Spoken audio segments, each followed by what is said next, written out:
पत्नी के लिए पति का कौन सा अंग महत्वपूर्ण होता है। नमस्कार प्रिय दर्शक बंधुओं, एक बार पुनः स्वागत है आप सभी दर्शक बंधुओं का आपके अपने चैनल दर्पण ज्ञान गागर यूट्यूब चैनल में। प्रिय दोस्तों, आज का हमारा ये प्रसंग बहुत ही ज्ञानवर्धक व मोटिवेशनल होने वाला है। आज के इस प्रसंग में हम सभी जानेंगे कि आखिर पत्नी के लिए पति का कौन सा अंग सबसे महत्वपूर्ण होता है। प्रिय दोस्तों, कहानी प्रारंभ करने से पहले यदि आप हमारे इस चैनल पर पहली बार दर्शक मेहमान बंधु बनकर आए हैं तो प्लीज आप हमारे इस चैनल को सब्सक्राइब कर लें, अच्छे कमेंट किया करें, वीडियो को लाइक करें, बेल आइकन ऑन कर लें ताकि हर आने वाली वीडियो की नोटिफिकेशन सबसे पहले आपको प्राप्त हो सके और प्रिय दर्शक बंधुओं आप उसका लाभ उठा सकें। और प्रिय दोस्तों, हो सके तो हमारे इस वीडियो को अपने यार दोस्तों व सगे संबंधियों तक शेयर अवश्य कीजिएगा ताकि उन्हें भी इस ज्ञानवर्धक प्रसंग का लाभ प्राप्त हो सके। तो आइए प्रिय दोस्तों, आपका अधिक समय नष्ट न करते हुए समझते हैं इस छोटी सी कहानी के माध्यम से कि आखिर पत्नी के लिए पति का कौन सा अंग महत्वपूर्ण होता है।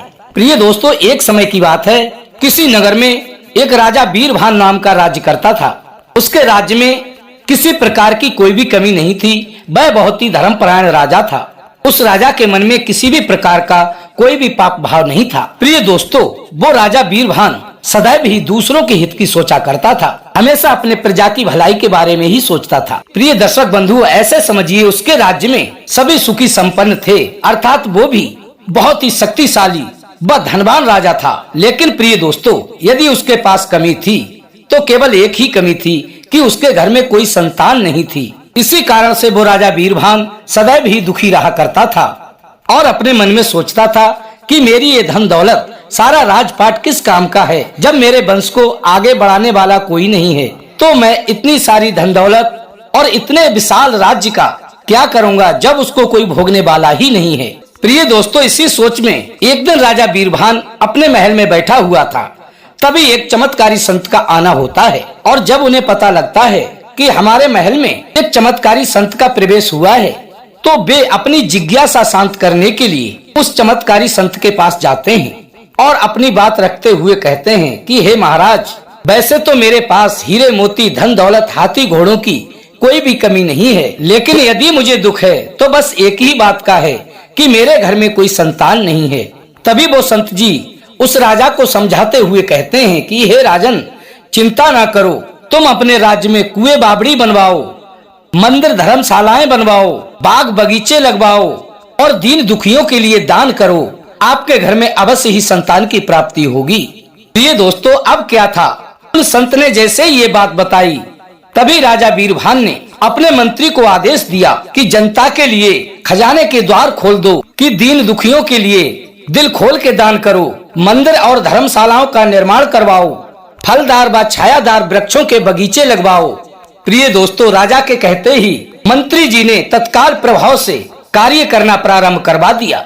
और प्रिय दोस्तों, राजा वीरभान अपने महल के ठीक सामने एक विशाल देवी माता का मंदिर बनवाता है। अब प्रिय दोस्तों, राजा वीरभान प्रतिदिन नियम से देवी माता का पूजन करने के लिए मंदिर जाने लगा।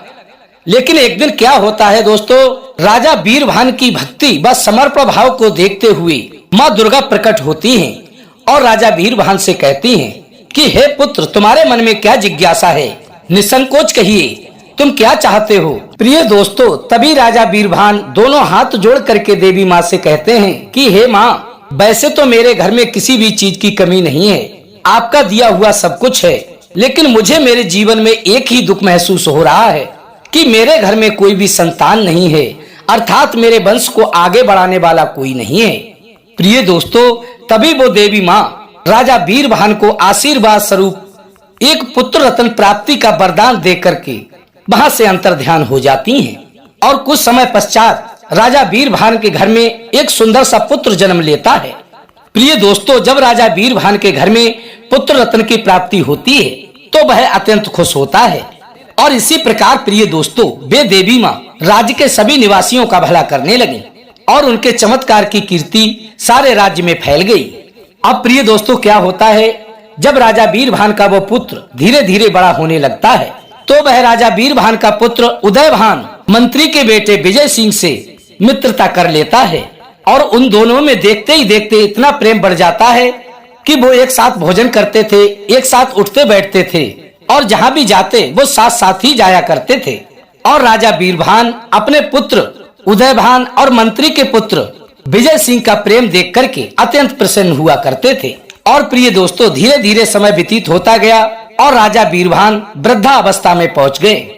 और जब एक दिन राजा की हालत बहुत खराब हो जाती है, अर्थात बीमार पड़ने के बाद जब उनकी हालत खराब होने लगती है, और जो राजा का जो मंत्री था, तो प्रिय दोस्तों, राजा का वो मंत्री वीर सिंह राजा के पुत्र उदयभान के पास जाता है और उससे कहता है कि आपके पिताजी का स्वास्थ्य बिल्कुल भी ठीक नहीं है, अर्थात वो अत्यंत बीमार हैं और बीमारी के चलते वो अपनी अंतिम सांसें गिन रहे हैं। इसलिए आप उनके पास चलिए, क्योंकि वे आपको जी भर के देखना चाहते हैं।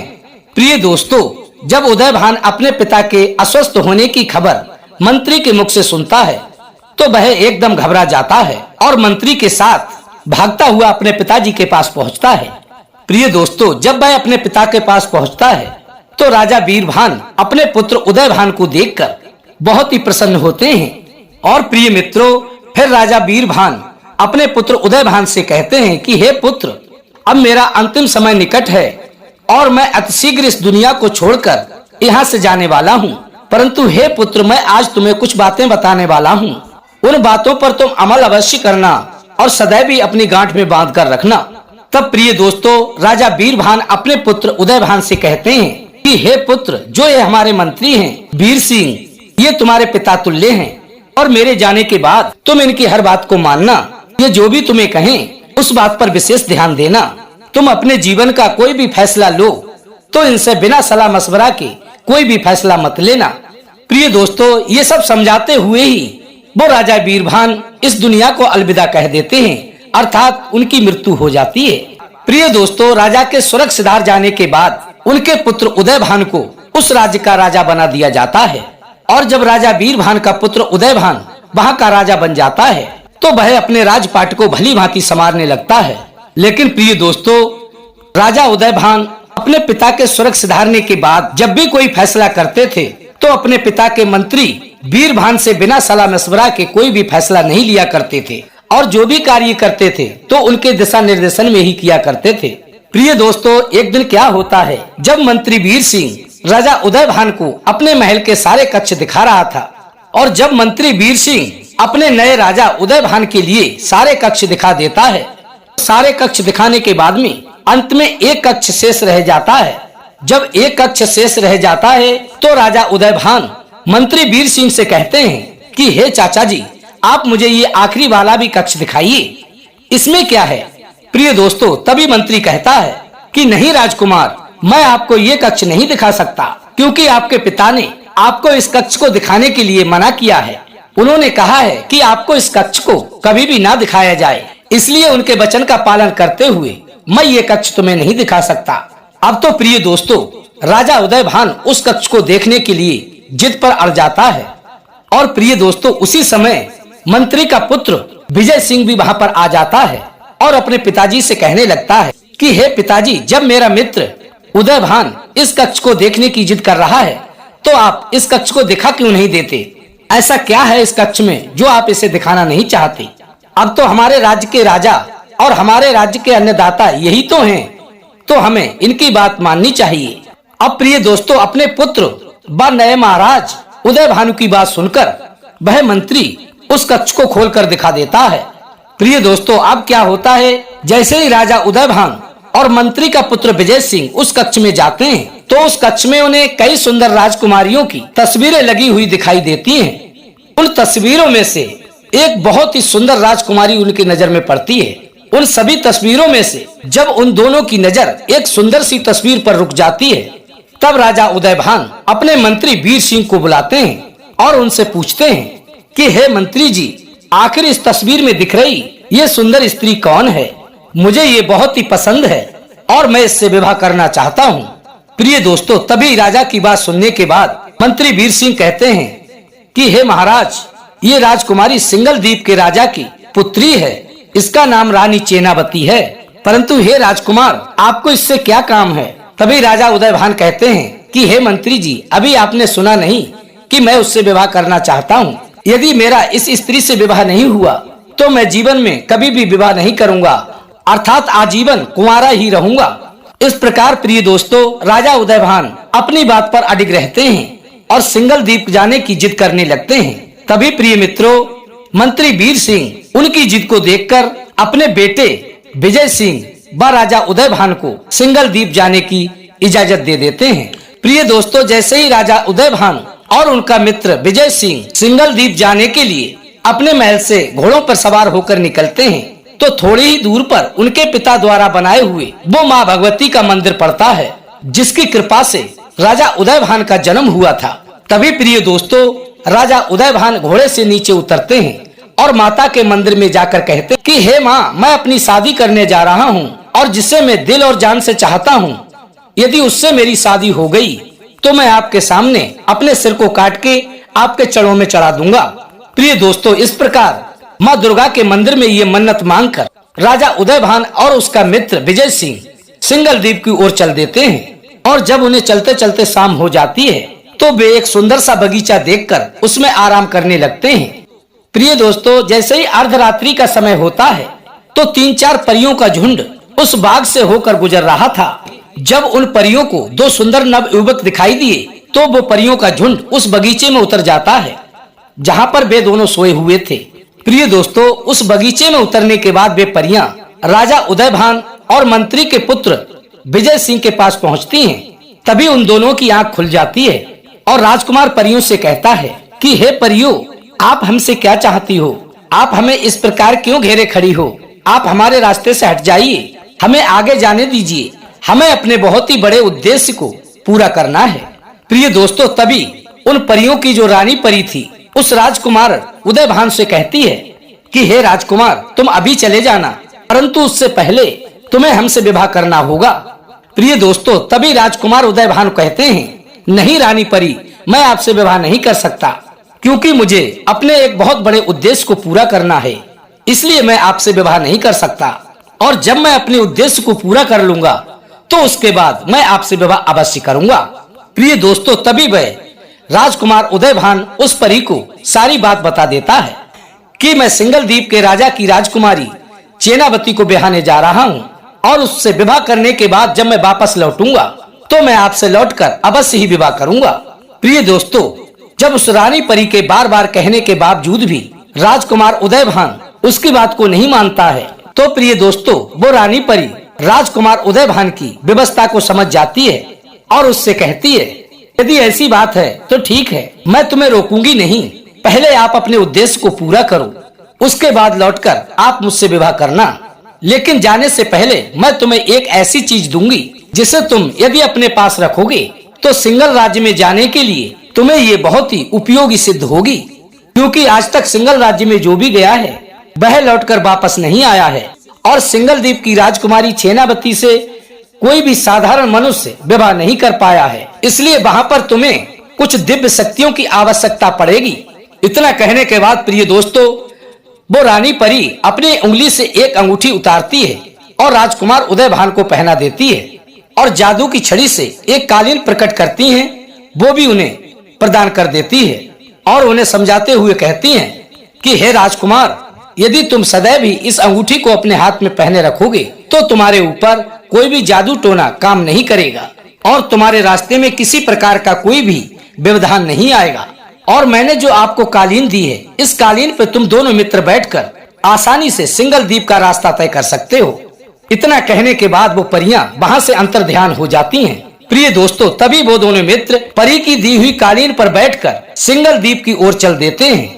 प्रिय दर्शक बंधुओं, जैसे ही वो दोनों मित्र सिंगल राज्य की सीमा में घुसते हैं तो सर्वप्रथम उनको एक बुढ़िया का घर दिखाई देता है और वो बुढ़िया बाहर बैठी हुई चरखा काट रही थी। दोस्तों, जैसे ही वो दोनों मित्र उस बुढ़िया को देखते हैं तो उस बुढ़िया को देखकर राजकुमार उदयभान सोचने लगता है, मुझे तो ये बुढ़िया कोई साधारण बुढ़िया नजर नहीं आती। तो राजकुमार उदयभान अपने मन में सोचने लगता है कि ये बुढ़िया जैसी दिख रही है वैसी है नहीं, इसके अंदर अवश्य ही कोई ना कोई जादुई शक्तियां हैं।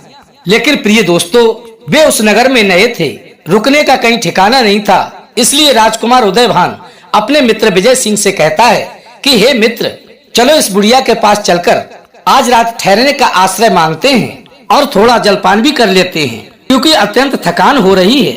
लेकिन प्रिय दोस्तों, उस बुढ़िया के हाव भाव देख के वो मंत्री का पुत्र भली भांति समझ चुका था कि इस बुढ़िया के अंदर जरूर कोई न कोई करामात तो है। और प्रिय दोस्तों, जो बुढ़िया थी वो एक जादूगरनी थी।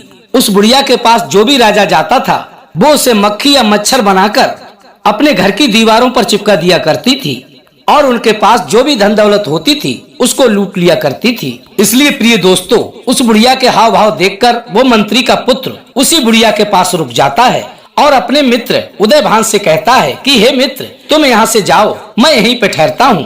प्रिय दोस्तों, जैसे ही वो बुढ़िया देखती है कि राजा तो यहाँ से कहीं दूसरी जगह जा रहा है तो वह पढ़कर जादू उस पर मारती है। लेकिन राजा उदयभान पर उसके जादू का कोई भी असर नहीं होता है, क्योंकि वो परियों की दी हुई अंगूठी पहने हुए था। और ये सब देखकर बुढ़िया भली भांति समझ जाती है कि इस राजकुमार में कुछ न कुछ तो करामात है, कि इसके पास कोई न कोई तो दिव्य शक्ति है जिससे मेरा जादू इस पर असर नहीं कर रहा है। अब प्रिय दोस्तों, क्या होता है, जब अपने जादू को विफल होते हुए देखकर वह बुढ़िया निराश होने लगती है तो उन दोनों मित्रों से मीठी मीठी बातें करने लगती है और उन दोनों से भोजन करने का आग्रह करने लगती है। प्रिय दोस्तों, बुढ़िया एक लोटे में जल लेकर के आती है और अपने हाथों से पानी डालते हुए उस राजकुमार के हाथ धुलाने लगती है। तभी उसके हाथ धुलाने के दौरान उसके हाथ से वो अंगूठी चुपके से निकाल लेती है और उसके हाथ से अंगूठी निकालकर राजकुमार उदयभान को मक्खी बना देती है और उसी दीवार पर चिपका देती है। प्रिय दोस्तों, काफी समय होने के बाद भी जब राजकुमार मंत्री के बेटे विजय सिंह के पास लौटकर वापस नहीं आया तो मंत्री का पुत्र इस बात को भली भांति समझ चुका था कि उस बुढ़िया ने कुछ न कुछ तो करामात उसके साथ किए है और यदि मैं उसके पास राजकुमार को लेने जाऊंगा तो वो मेरे साथ भी अपने जादू का इस्तेमाल करके कुछ कर सकती है। इससे तो भला यही होगा कि मैं लौटकर वापस उन परियों के पास चला जाऊं। वो इस समस्या का कुछ न कुछ समाधान अवश्य ही बताएंगी। अब क्या होता है प्रिय दर्शक बंधुओं, राजकुमार उदयभान का मित्र विजय सिंह उस कालीन पर बैठकर परियों के पास जाने लगता है और रात्रि में उसी बाग में जाकर रुकता है जहां वह पहले रुका था। प्रिय दोस्तों, जैसे ही अर्धरात्रि होती है तभी वह परियों का झुंड फिर से उसी बाग से होकर गुजरता है तो रानी परी क्या देखती है कि राजकुमार का मित्र अकेला उसी बाग में लेटा हुआ है। तो तुरंत ही वह उसके पास पहुंचती है और उससे पूछती है। तो वह राजा का मित्र विजय सिंह उन परियों को वो सारी हकीकत कह सुनाता है जो कि उसके मित्र उदयभान के साथ घटित हुई थी। तभी प्रिय दोस्तों, वो रानी परी अपनी छड़ी से एक गोला बनाकर ध्यान से देखती है तो हकीकत उसके सामने आ जाती है। तो दोस्तों, वह रानी परी उस मंत्री के पुत्र से कहती है कि तुम एक काम करो, यहाँ से मीलों दूर एक समुद्र है और उस समुद्र के बीचों बीच एक टापू है। उस समुद्र के टापू में एक बहुत बड़ा पीपल का वृक्ष है और उस पीपल के वृक्ष में एक काली चिड़िया बैठी हुई होती है। तुम एक काम करो, इस कालीन पर सवार होकर और उस द्वीप पर पहुँचो और उस समुद्र के टापू में जो वृक्ष है वहाँ पहुँचकर तुम उस चिड़िया को पकड़ लो और उस चिड़िया को पकड़ने के बाद तुम उस चिड़िया की गर्दन मरोड़ दो। इधर इस चिड़िया के प्राण जाएंगे और उधर उस जादूगरनी बुढ़िया के भी प्राण निकल जाएंगे, क्योंकि उस बुढ़िया के प्राण इस काली चिड़िया में बसते हैं। प्रिय दर्शक बंधुओं, अब क्या होता है, उस रानी परी के कहे अनुसार वह मंत्री का पुत्र उस चटाई पर सवार होता है, अर्थात उस कालीन पर सवार होता है और उसी समुद्र के टापू की ओर उड़ने लगता है। प्रिय दर्शक बंधुओं, जैसे ही वह मंत्री का पुत्र उस टापू पर पहुंचने के बाद उस पीपल के वृक्ष पर बैठी उस काली चिड़िया को पकड़ लेता है और उसको पकड़ने के बाद जैसे ही उस चिड़िया की एक टांग तोड़ता है तो उधर उस बुढ़िया की एक टांग टूट जाती है और जैसे ही उसका एक पंख मरोड़ता है तो उस बुढ़िया का एक हाथ टूट जाता है। और प्रिय दर्शक बंधुओं, जैसे ही उस मंत्री का पुत्र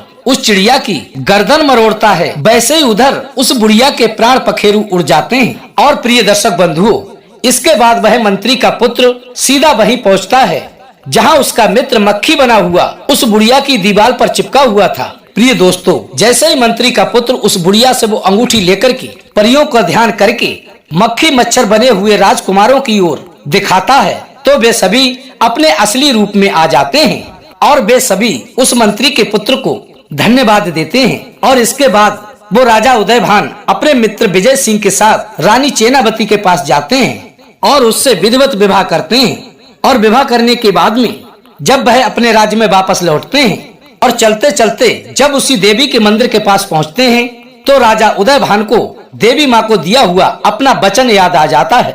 तभी राजा उदयभान अपनी पत्नी चेनावती और अपने मित्र विजय सिंह से कहता है कि तुम दोनों यहीं पर रुको, मैं देवी माँ के दर्शन करके अभी वापस आता हूँ। प्रिय दोस्तों, उन दोनों को वहीं खड़ा करके राजा उदयभान दुर्गा माता के मंदिर में पहुँचता है और अपनी तलवार निकालकर अपने सिर को धड़ से अलग कर देता है और अपने सिर को काटकर देवी माँ के चरणों में अर्पण कर देता है। प्रिय दोस्तों, जब काफी समय हो गया और राजा उदयभान मंदिर से वापस नहीं आया तो मंत्री का बेटा उसे लेने के लिए मंदिर में जाता है तो वो क्या देखता है कि उसका मित्र मृत अवस्था में मंदिर के अंदर पड़ा है। ये सब देखकर वो मंत्री का बेटा घबरा जाता है और वह अपने मन में सोचने लगता है कि यदि मैं अब जाकर रानी को ये सूचना दूंगा तो मेरी बात का कोई भी विश्वास नहीं करेगा। सभी यही सोचेंगे कि सुंदर स्त्री देखकर इस मंत्री के बेटे ने अपने मित्र का वध कर दिया और इस कलंक को लेकर मैं जीवित नहीं रह सकता। इससे तो अच्छा यही होगा कि मैं भी अपनी आत्महत्या कर लूं और अपने शीश को काटकर देवी माँ के चरणों में चढ़ा दूं। अब क्या था प्रिय मित्रों, उस मंत्री के बेटे ने भी अपना सिर काटकर देवी माँ के चरणों में अर्पण कर दिया। और काफी समय पश्चात जब मंत्री का भी पुत्र वापस नहीं लौटा तो रानी चेनावती को चिंता होने लगी कि ना तो मेरे पति लौटकर वापस आए और ना ही उनका मित्र वापस आया। आखिर बात क्या है, मुझे मंदिर में जाकर देखना चाहिए। तो प्रिय दोस्तों, इतना विचार करने के बाद रानी चेनावती माँ दुर्गा के मंदिर में जाती है तो वहाँ पर जाकर क्या देखती है कि दोनों मित्रों का सिर अलग और धड़ अलग पड़े हैं। ये सब देखकर रानी चेनावती के होश उड़ गए और अपने मन में सोचने लगती है, जब मेरा पति ही नहीं रहा तो मेरा इस संसार में जीने का अर्थ ही क्या है, क्योंकि पति के बिना एक स्त्री का जीवन जीवन नहीं नरक बन जाता है। और वही पड़ी तलवार को उठाकर जैसे ही अपने सिर को काटने वाली होती है, इतने में साक्षात माता दुर्गा प्रकट हो जाती हैं और उसके हाथ को पकड़ते हुए कहती हैं कि नहीं बेटी, तुम ऐसा ना करो, मैं तुमसे अत्यंत प्रसन्न हूँ क्योंकि तुम अपने पति के लिए अपने प्राणों की आहुति देने के लिए तैयार हो। इसलिए हे पुत्री, अपने प्राणों की आहुति मत दो और तुम मुझसे वरदान मांगो, क्या मांगना चाहती हो। तभी प्रिय दोस्तों, रानी चेनावती माँ दुर्गा से अपने पति व उनके मित्र को जीवन दान मांगती है तो दुर्गा माँ कहती है कि ठीक है बेटी, मैं इन्हें जीवित वापस तो कर दूंगी। तुम एक काम करो, तुम इन दोनों के सिर को इनके धड़ से जोड़ दो और ये दोनों जीवित हो जाएंगे। प्रिय दर्शक बंधुओं, जल्दबाजी में रानी चेनावती राजकुमार उदयभान का सिर मंत्री के बेटे के धड़ से जोड़ देती है और मंत्री के बेटे का सिर राजा उदयभान के धड़ से जोड़ देती है। अर्थात दोनों के सिर अलग हो जाते हैं और धड़ अलग हो जाते हैं। इसके धड़ पर उसका सिर और उसके धड़ पर इसका सिर हो जाता है। प्रिय, राजा के धड़ पर मंत्री के बेटे का सिर और मंत्री के बेटे के धड़ पर राजा का सिर लग जाता है। प्रिय दोस्तों, जल्दबाजी में ऐसी गलती हो जाती है, सिर और धड़ों की अदला बदली हो जाती है और प्रिय दोस्तों, सिर धड़ से लगते ही दोनों जीवित हो जाते हैं। और प्रिय दोस्तों, जब रानी चेनावती को पता चलता है कि मैंने अपने पति का सिर मंत्री के बेटे के धड़ से जोड़ दिया है और मंत्री के बेटे का सिर मैंने अपने पति के धड़ से जोड़ दिया है, तो ये सब देखकर वह घबरा जाती है। प्रिय दोस्तों, अब रानी चेनावती असमंजस में पड़ जाती है कि वह अपने पति रूप में स्वीकार करे तो किसको करे।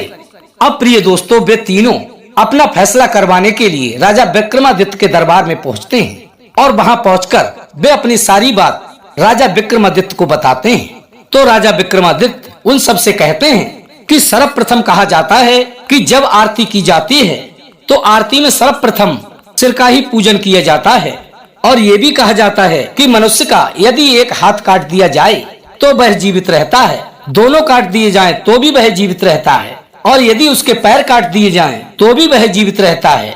लेकिन यदि मनुष्य की गर्दन काट दी जाए अर्थात सिर काट दिया जाए तो वह प्राणहीन हो जाता है। इसलिए जिसके धड़ पर राजा उदयभान का शीश है उसे ही रानी चेनावती पति रूप में स्वीकार करे। इस प्रकार प्रिय दोस्तों, रानी चेनावती उस मंत्री के पुत्र के धड़ पे अपने पति के लगे हुए शीश के साथ जीवन व्यतीत करने के लिए स्वीकार कर लेती है। तो प्रिय दर्शक बंधुओं, ये थी आज की हमारी कहानी। यदि अच्छी लगी हो तो वीडियो को लाइक करें, चैनल को सब्सक्राइब करें, अच्छे कमेंट करें और कमेंट बॉक्स में राधे राधे जय श्री कृष्णा लिखना ना भूलें। फिर मिलेंगे इसी प्रकार की ज्ञानवर्धक चर्चा के साथ। इसी के साथ प्रिय दर्शक बंधुओं, राधे राधे जय श्री कृष्णा।